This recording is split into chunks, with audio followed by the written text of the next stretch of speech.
y tenemos, realmente es un privilegio tener aquí la directora de la comisión, Sandra Raggio, y Bruno Carpinete, que es uno de los profesores que enseñan el programa de la comisión para nuestros alumnos que estudian en La Plata, en el programa de estudios que tenemos. Sino que es muy importante preguntarse ¿para qué recordamos? Bauman, un sociólogo, dice que la memoria puede ser buena o puede ser mala. Puede tener buenas intenciones y malas intenciones, ¿no? Uno puede recordar una violencia que ocurrió en el pasado para legitimar, para justificar una violencia que ocurre en el presente, ¿sí? Lo hacemos para defendernos, para que nunca más pase, y supongo que ustedes tendrán muchos ejemplos de aquí para representar lo que digo, ¿no? ¿Cómo lograr luchar contra la violencia, por ejemplo, el terrorismo, ¿sí? Para que no ocurra, y se desarrollan una serie de políticas que producen también muerte y violaciones por los derechos humanos. Esta tensión, en nuestro país, lo mismo. Muchas veces la memoria de la dictadura busca, ¿no?, legitimar la democracia sin ningún cuestionamiento. Todo puede ser peor. Hay que conformarse con esto que tenemos, porque recuerden lo que ocurrió en el pasado, ¿no?, que fue el horror de los horrores. Finalización, es decir, a aquellos que se consideran peligrosos hay que vigilar y controlar, son los sectores pobres, ¿no? Son los sectores pobres, que además son portadores de una raza. Tienen un color de piel, son descendientes de los pueblos originarios, de indígenas, aunque ni siquiera lo puedan reconocer, porque en la Argentina está muy obturado la identidad indígena por la persecución que tuvieron los indígenas en nuestro país. Entonces, la violencia en las cárceles en Argentina, en las prisiones en Argentina, la gran mayoría, casi todos diríamos, ¿no?, el 99% son jóvenes, varones, pobres. No hay que ir a hacer ningún estudio sociológico, solamente ir y mirar. Las caras son muy parecidas a las que vemos en la operación Streamline en Tucson. Que es importante pensarlo cuando pensamos la frontera. La frontera, esa fue nuestra experiencia, es un área de muchísimo sufrimiento. Cuando uno va a la frontera se encuentra con historias de muchísimo sufrimiento. Lo notable aquí es que uno no va a encontrar que ese sufrimiento directamente tiene un perpetrador con nombre y apellido, ¿sí? Alguien aplica la tortura a alguien y es un torturador que está cometiendo un delito. ¿A quién podemos imputar de todo el sufrimiento que un migrante tiene en la frontera cuando cruza el desierto?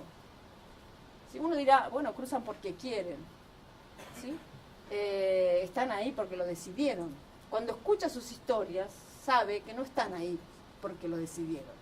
Porque la libertad tampoco es un derecho al que todos accedemos de la misma manera. Ni tenemos las mismas cantidad de opciones cuando elegimos.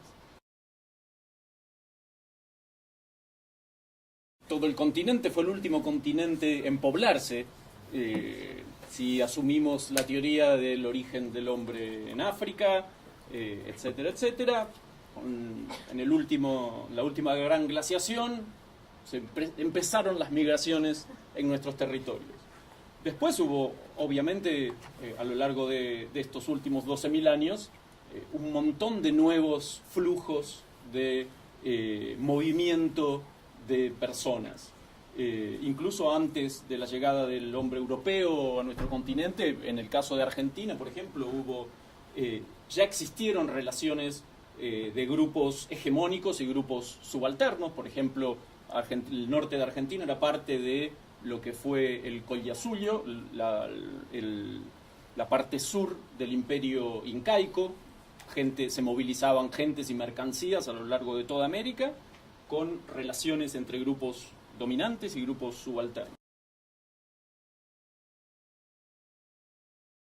de mediados del siglo XIX se explicita la vocación de los constituyentes de que Argentina pudiera ser habitada por todos aquellos, lo explicita la Constitución, dice, todos aquellos ciudadanos, o sea, todas aquellas personas que quieran habitar el suelo argentino. Entonces, desde sus orígenes ha tenido, por lo menos desde lo declamativo argentino, una política de puertas abiertas hacia el inmigrante. Las políticas activas que después el Estado desarrolló, como decía Sandra, a esas políticas subyacía una definiciones claramente racistas. De hecho, Sarmiento, en varios de sus escritos, lo explicita y dice, bueno, que las razas superiores están destinadas a desplazar a las razas inferiores, y que así ha sido a lo largo de la historia. Sarmiento era un pensador liberal,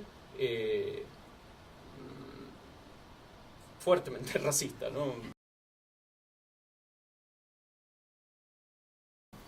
A partir del brote de ébola y de la psicosis colectiva que se desató en el mundo al respecto,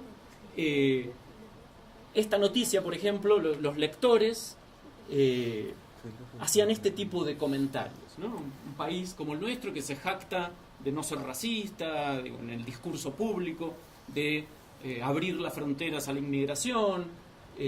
Está bien que son diarios, los periódicos estos son periódicos especialmente conservadores, por lo que suponemos que los lectores van a tener una mirada también peculiar sobre este tipo de problemas, ¿no?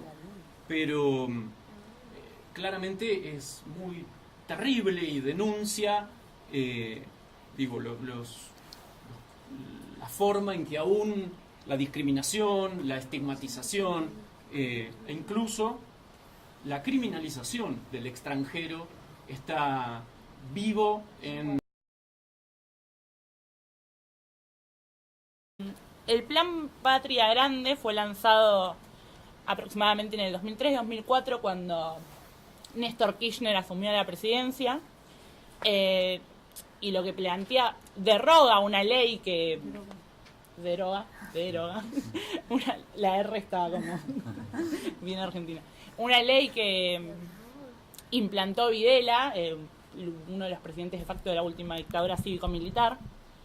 Y bueno, lo que plantea este Plan Patria Grande es que todos los habitantes del Mercosur que habitan en Argentina tengan la posibilidad de acceder a una documentación legal para poder acceder a un trabajo en blanco. De hecho, el programa fue halagado por el director general de la Organización Internacional de Migraciones, que es estadounidense, y dijo que Estados Unidos debería imitar a la Argentina.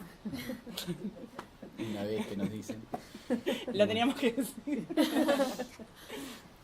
Quizás el espíritu de esta nueva ley de migraciones y de sus decretos y su aplicación es un poco la cuestión de el principio es regularizar al inmigrante indocumentado, no como aquí, que la idea es deportarlo y criminalizarlo, sino que la idea viene a ser, pongamos un ejemplo concreto, migraciones, encuentra o le da, tiene conocimiento de un inmigrante indocumentado y lo insta a regularizarse, lo ayuda a regularizarse, intenta que los trámites sean fáciles, y a partir de esto, si él no lo hace en un determinado tiempo, un montonazo de prórrogas se dan, bueno, ahí sí llega a llamarlo ilegal, jurídicamente hablando, y se lo deporta. Generalmente esto no sucede, dado que el acceso a la regularización no es muy difícil.